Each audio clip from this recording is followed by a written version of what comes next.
I'll never forget the sound of their laughter as I dropped that equipment bag, 30 pounds of humiliation hitting the dirt. They mocked me. They shoved me. One even slapped the beret off my head. But when the colonel stepped forward and called me, "Ma'am," their faces went white. Here's what they didn't know. Before I tell you how one moment changed everything, hit that like button if you've ever been underestimated. Subscribe and turn on notifications because this story gets intense and you won't want to miss what happens next. My name is Thea.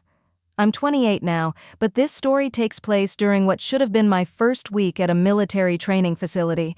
I'd worked 2 jobs for 3 years to afford private flight training. I'd earned my pilot's license, my instrument rating, and commercial certification.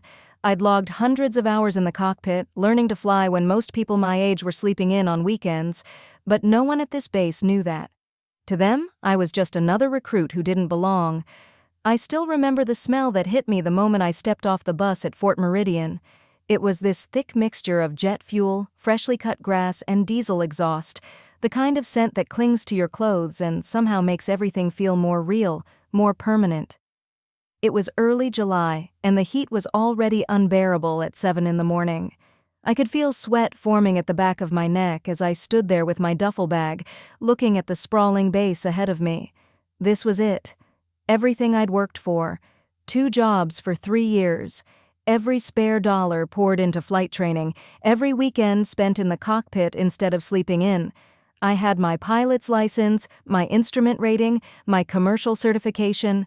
I'd earned every single hour in the air. But standing there in that processing line, I was just another face, just another body waiting for orders. The equipment issue station was inside a warehouse that somehow felt even hotter than outside. Metal shelves lined the walls, stacked with gear that all looked identical and impossibly heavy. There were 3 guys behind me in line. I'd noticed them on the bus. The loud one, Brock, had been cracking jokes the entire ride, his voice carrying over everyone else's. Tyson seemed to be his permanent audience, laughing at everything he said. And then there was Reed, quieter, but always right there with them. When it was my turn, the supply officer barely looked at me. He just started pulling items off the shelf: tactical gear bag, helmet, boots, a vest with pouches I didn't even know the names for yet. When he dropped that 45-pound bag on the counter, I felt my stomach tighten.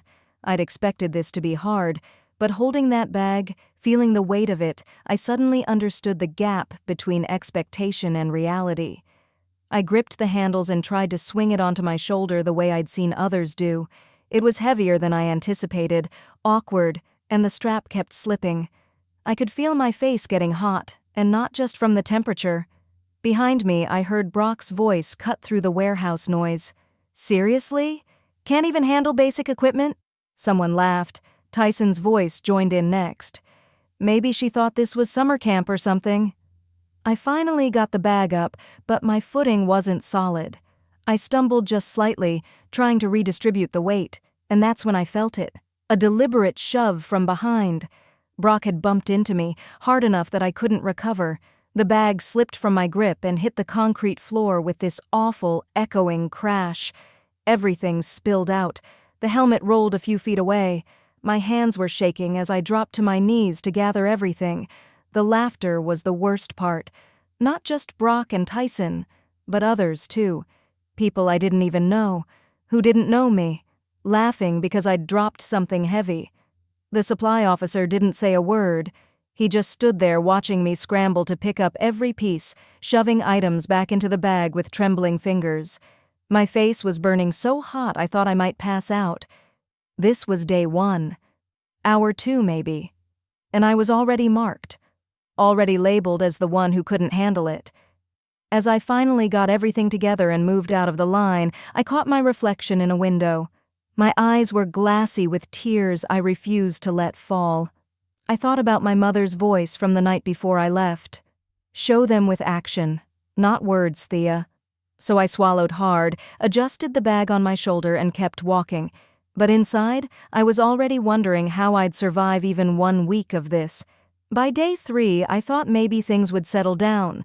I thought maybe that first incident would fade into the background noise of training life. I was wrong. That morning, I got assigned to barrack cleaning duty with Brock and Tyson. Just my luck. The three of us were supposed to reorganize the supply shelves in the storage room. Simple enough.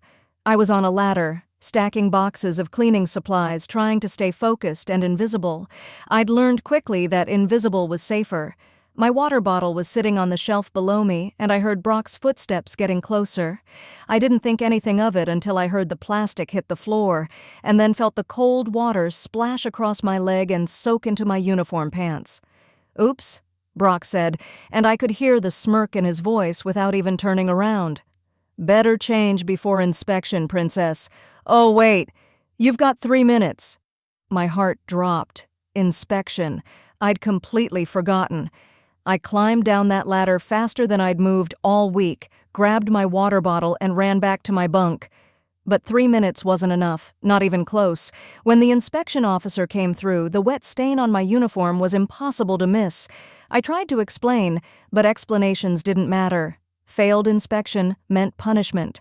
4 a.m. physical training the next morning. Extra. Alone.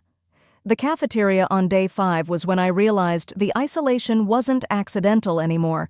It was systematic.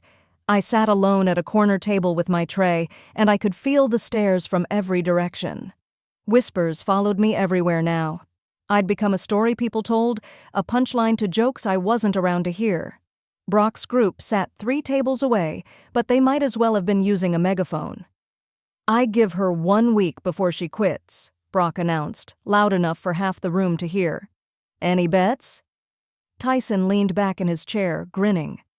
"1 week? I say 3 days. She's already breaking." Reed laughed along with them, though something in his expression looked uncomfortable. It didn't matter, he was still laughing. I kept my eyes on my food, forcing myself to chew and swallow even though everything tasted like cardboard. I noticed Neve, another female recruit, sitting 2 tables over. She glanced at me once, and for a second I thought maybe she'd move closer. Maybe she'd sit with me. But she looked away quickly and stayed exactly where she was. I understood. Associating with me meant becoming a target too. I couldn't even blame her for that. Day 6 was the obstacle course, and that's when things went from psychological to physical. I've never been naturally strong in my upper body. I know that about myself. The rope climb was brutal. My arms were shaking by the halfway point, and I could hear Brock below, already finished, making comments I tried to block out. When I finally reached the top and started descending, I felt the rope suddenly jerk in my hands. Hard. I looked down and saw Brock holding the bottom, yanking it deliberately. I lost my grip. The last 6 feet I just fell, landing flat on my back on the packed dirt below. The impact knocked every bit of air from my lungs. I lay there gasping, unable to breathe, staring up at the cloudless sky while my chest seized in panic. Drill Sergeant Kovar's voice cut through the ringing in my ears. "Get up, recruit!" I rolled onto my side, still trying to pull in air. Brock appeared above me, hand extended in this mockingly chivalrous gesture. "Need help, Princess?"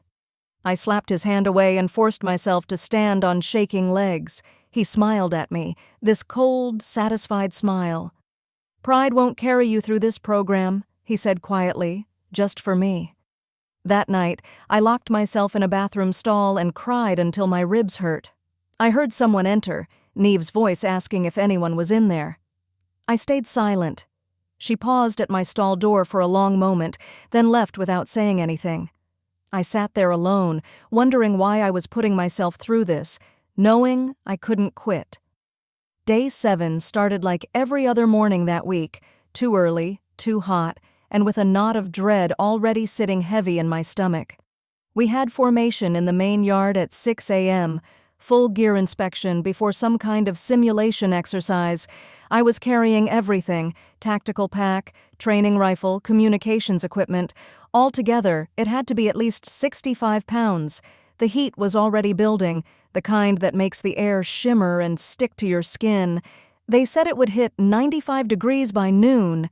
I was adjusting the straps on my shoulder, trying to balance the weight, when I felt something give way. The shoulder strap on my tactical pack just snapped. One second I had everything secured, and the next, it was all crashing to the ground. The sound was deafening in the morning quiet. Metal hitting concrete, equipment scattering, my rifle clattering across the pavement. The entire company stopped. Every single person turned to look at me. I've never felt so exposed in my entire life. I heard Brock's boots before I saw him. He walked over slowly, deliberately, making sure everyone was watching. "You're embarrassing all of us," he said, his voice dripping with disgust. Then he kicked my gear, sending my communications equipment skidding another few feet. "You think you can handle combat? You can't even handle walking!" Drill Sergeant Kovar's voice boomed across the yard. "Pick it up, recruit, now!" I dropped to my knees, scrambling to gather everything. My hands were shaking so badly I kept dropping items. A battery pack slipped through my fingers twice, my rifle strap tangled with the broken shoulder strap. Nothing would cooperate. I could feel my eyes burning, my throat closing up. Brock crouched down next to me, close enough that only I could hear him. "You don't belong here," he whispered. And then he did something I'll never forget. He reached over and slapped the beret right off my head. It fell into the dirt in front of me, the tan fabric now covered in dust and small rocks. Complete silence. Nobody moved. Nobody breathed. Tyson broke it first with this loud, exaggerated laugh, and then others joined in. Not everyone, but enough. Enough that the sound surrounded me, pressed in on me from every direction. I was on my knees in the dirt, tears streaming down my face, trying to gather equipment with hands that wouldn't stop shaking. I reached for my beret and held it, feeling the grit of dirt against my palm. This was it. This was the moment I broke. Everything I'd worked for, every sacrifice I'd made, every hour I'd spent proving myself, it all felt completely worthless in that moment. I couldn't breathe, couldn't think. The weight of their laughter, their contempt, their absolute certainty that I didn't belong, it was heavier than any equipment I'd carried. I thought about standing up and walking away, just leaving, getting on a bus and never coming back. Maybe they were right. Maybe I didn't belong here. And then I heard something different. Boots. But not the standard issue combat boots we all wore. These sounded different. The cadence was wrong, more measured, more authoritative. Someone shouted, "Attention!" And suddenly the laughter cut off like someone had flipped a switch. I heard the entire formation snap to attention around me. I was still on the ground, still holding my dirty beret, tears still wet on my cheeks. A pair of boots appeared in my line of vision, polished, immaculate, not a speck of dust on them. A hand reached down into my field of view, and then I heard a voice, deep and commanding, say something that made absolutely no sense to me in that moment. "Let me help you with that, ma'am." I looked up slowly, my vision still blurred with tears. The hand was steady, patient, waiting for me. I followed the arm up to the face and felt my breath catch. Colonel Dane. I'd seen his photo in the base directory, fort commander, decorated combat pilot, 3 rows of ribbons on his chest.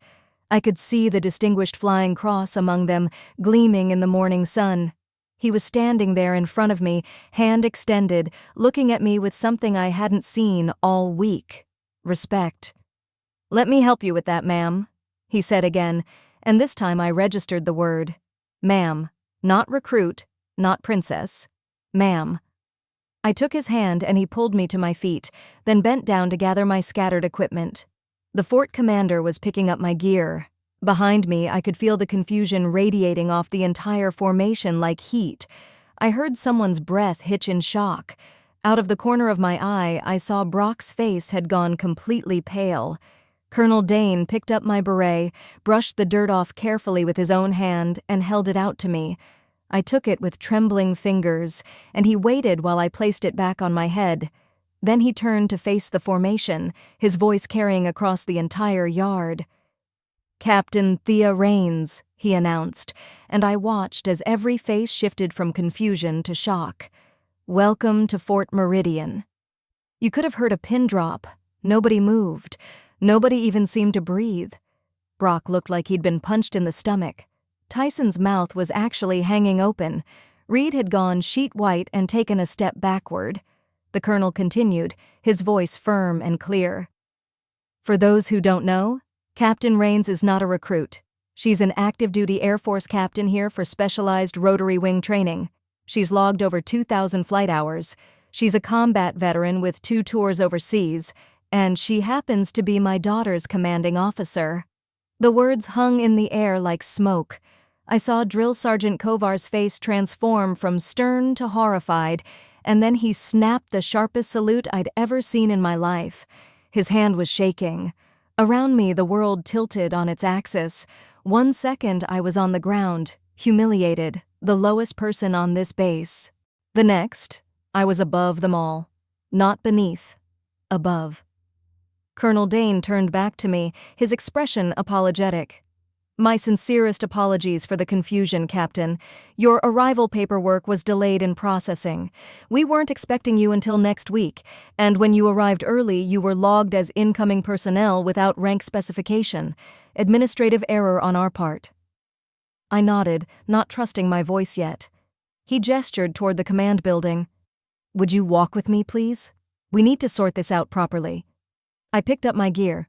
The colonel helped me secure the broken strap temporarily and walked with him across the yard. I could feel every single eye following us. When I glanced back, just once, I saw Brock standing frozen, his face drained of all color.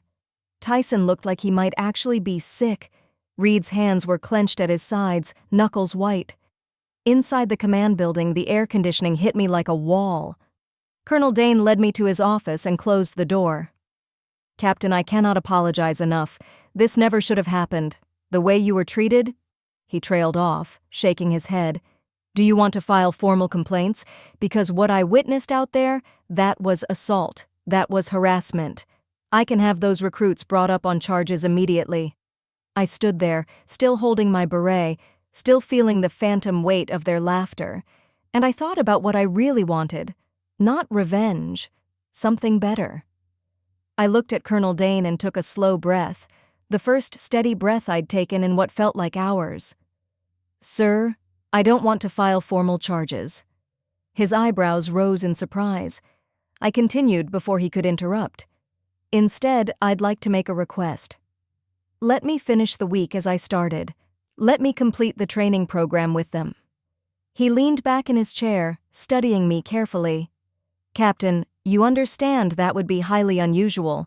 You're not required to complete recruit-level training.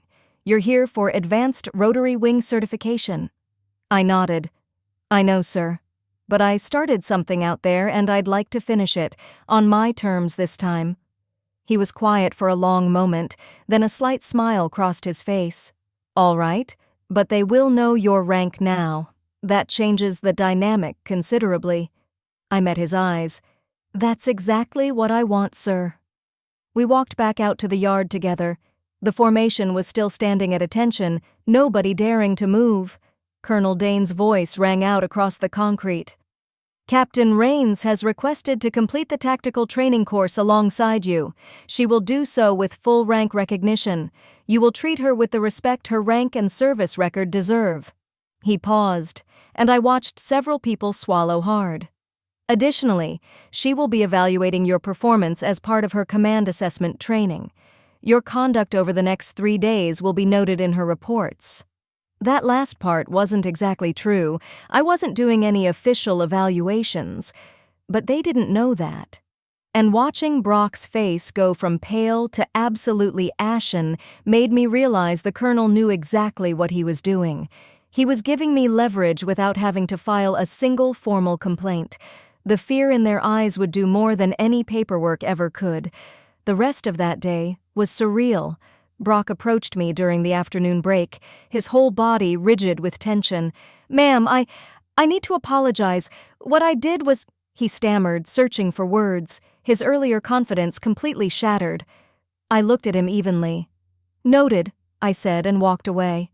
Nothing more, just that one word. I could feel him standing there, unsure if he'd been forgiven or condemned. Good. Let him wonder. Tyson couldn't even look at me. Every time I came near, he found somewhere else to be. During equipment checks, he'd moved to the opposite end of the line. In the cafeteria, he sat as far from me as physically possible. Reed was different. That evening, he approached me properly, saluted, and said quietly, "Ma'am, I was wrong. I should have said something. I should have stopped it. I'm sorry." There was something genuine in his voice that the others lacked. I nodded, noted, and appreciated. The next 3 days were a complete reversal. Suddenly, everyone wanted to help me with equipment. Brock rushed over when he saw me lifting anything heavy. "Ma'am, let me get that for you." I waved him off. "I've got it, thanks." His face fell. Tyson tried to explain away his earlier behavior during a training exercise. "Ma'am, I was just joking around before. I didn't mean—" I cut him off. "Focus on your navigation exercise, recruit." The word recruit landed like a slap, and he flinched. But here's the thing, I actually completed every exercise now, every obstacle, every drill, every test. My performance improved dramatically, and it wasn't because I'd suddenly gotten stronger. It was because I wasn't carrying the crushing weight of their harassment anymore, without their constant mockery, without looking over my shoulder waiting for the next humiliation. I could actually focus on the work itself. And I was good at it. Day 9 was our final training exercise, a navigation and teamwork challenge that would determine who graduated from the tactical course. The air was cooler that morning, a break from the suffocating heat we'd endured all week. I was reviewing my map coordinates when I noticed Brock struggling about 30 yards away.